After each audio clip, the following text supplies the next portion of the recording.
دې درس کې راځو کنټینیو ټینسونو ته. مطلب دا چې یو کار په موجوده زمانه کې جاری دی څنګه به وایو، تیره زمانه کې جاری و څنګه به وایو، او فیوچر یعنی آینده کې به یو کار جاری وي نو څنګه به انګلیش کې وایو.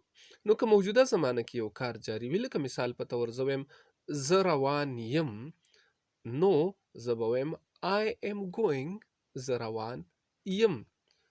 او که ویم چې زه روان وم یعنی تیره زمانه کې زما دا تلل جاري و نو I was going. او که وی چې زه به روان یم یعنی آینده کې نو I will be going. دغه رنګې که وایم چې زه ډوډۍ خورم یعنی فی الحال زما کار جاری دی، ډوډۍ خوراک می جاری دی، نو I eat به نه ویم I am eating the meal، ډوډۍ خورم.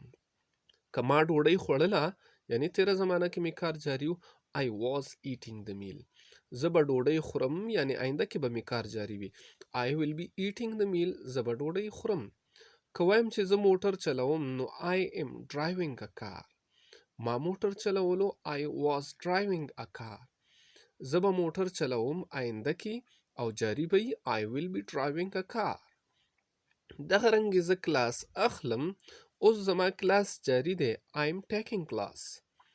ما کلاس اخستلو تیر وخت کې هغه جاری و نو I was taking class. زه به کلاس اخلم آینده کې او لګیا به یم جاری به وي نو I will be taking class.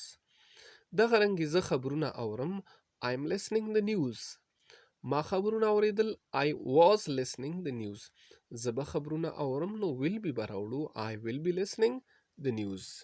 ویډیو لایک کړئ، که څه سوال وي تاسو په کمنټ کې کولی شئ. نور درسونو لپاره موږ فالو کړئ. ډیره مننه.